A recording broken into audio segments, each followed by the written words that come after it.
नमस्कार, मैं हूं Amod Srivastava. Amazing thought, amazing message, amazing information की दिशा में आज एक कदम और आगे। आज के इस चिंतन का विषय है कि गुरु की आज्ञा।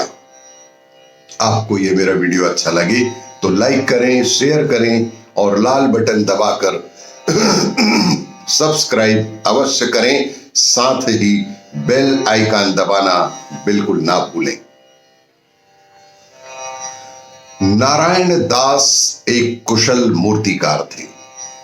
एक जगह की बात है कि जहां पर एक नारायण दास नाम के एक कुशल मूर्तिकार हुआ करते थे। उनकी बनाई मूर्तियां दूर दूर तक बेहद मशहूर थीं। नारायण दास को बस एक ही दुख था कि उनके कोई भी संतान नहीं थी। उस कुशल और बेजोड़ कारीगर के कोई संतान नहीं होने का ही उसे जीवन भर दुख और दर्द हुआ करता था। उन्हें हमेशा चिंता रहती थी कि उनके मरने के बाद उनकी इस कला की विरासत कौन संभालेगा। एक ही चिंता उन्हें खाए जाती थी कि इस कला की विरासत को कौन संभालेगा।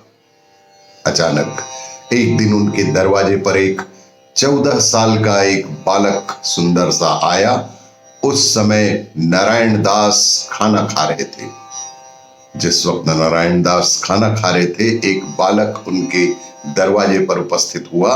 लड़के की ललचाई आंखों से वे समझ गए कि वह बेचारा भूखा है। तत्काल ही उन्होंने उसे भर पेट भोजन कराया और उसके पश्चात उसका परिचय पूछा। तब लड़के ने कातर स्वर में कहा कि गांव में हैजा फैलने से उसके माता पिता और छोटी बहन मर गई।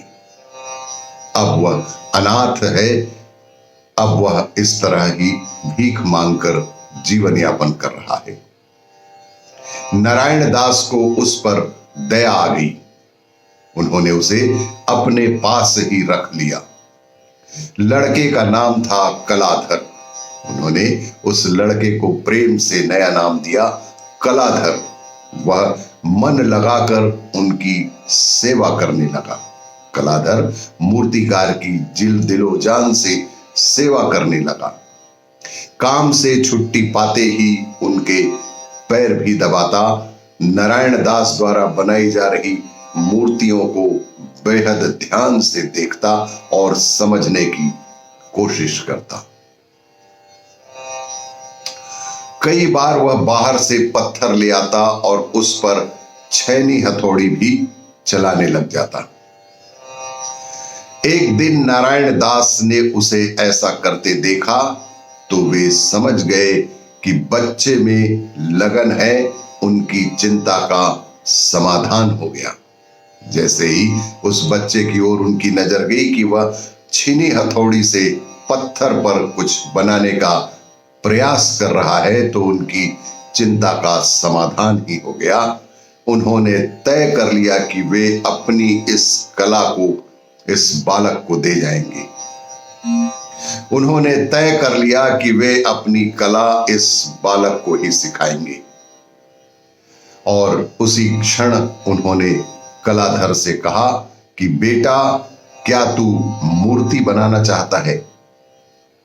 उन्होंने कलाधर से बहुत ही स्नेह से पूछा कि क्या तुम मूर्ति बनाना सीखना चाहते हो? मैं तुम्हें सिखाऊंगा। खुशी से कलाधर का कंठ भर आया। वह कुछ नहीं बोल पाया, बस सिर्फ उनकी ओर कातर नजरों से सिर्फ देखता ही रह गया। नारायण दास ने बड़े मनोयोग से कलाधर को मूर्ति कला सिखाई। बेहद मनोयोग से सनह सनह प्रतिदिन नारायण दास बड़े ही ध्यान पूर्वक उस कलाधर को मूर्ति कला सिखाने में रत हो गए। धीरे धीरे वह दिन भी आया जब कलाधर भी मूर्तियां गढ़ने में माहिर हो गया। एक दिन ऐसा भी आया कि जब कलाधर स्वयं से ही मूर्तियों का निर्माण करने लग गया। समय किसी कलाकार को अमर होने का वरदान नहीं देता। नारायण दास बहुत बीमार पड़ गए। कलाधर ने जी जान से गुरु की सेवा की। बेसहारा को सहारा देने वाले उस कलाकार को कलाधर ने जी जान से गुरु की सेवा की, पर उनकी बीमारी बढ़ती ही गई और एक दिन उनका बुखार इतना तेज हो गया कि कलाधर उनके माथे पर गीली पट्टी दे रहा था। गरम इतना माथा कि पानी रखने पर भी उनका ज्वर कम नहीं हो रहा था। तब गुरु के मुख से कुछ अस्पष्ट स्वर फूट रहे थे। रह रहकर वे कह रहे थे कि बेटा, कला की ऊंचाई का अंत नहीं, कारीगर में दोष निकाले जाने का बुरा नहीं मानना। कला पर अभिमान मत करना। कोई तुम्हारी कला में कोई बुराई निकाले, कोई कमी निकाले तो उसका कभी भी बुरा मत मानना।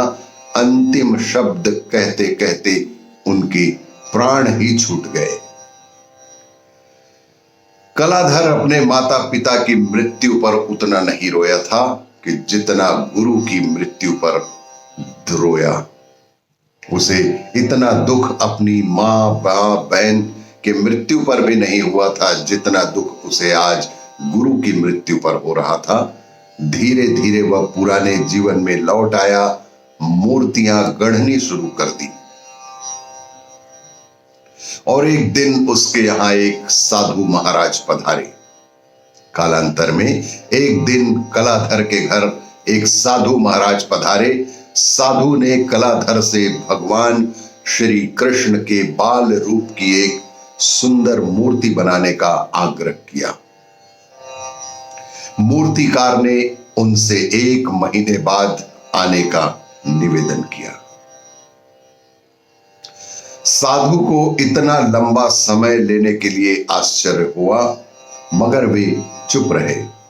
साधु को जब बताया कि लगभग 1 माह का समय लग सकता है, इस पर साधु आश्चर्य से चकित हो गए, लेकिन फिर भी सहज भाव से वे चुप रहे।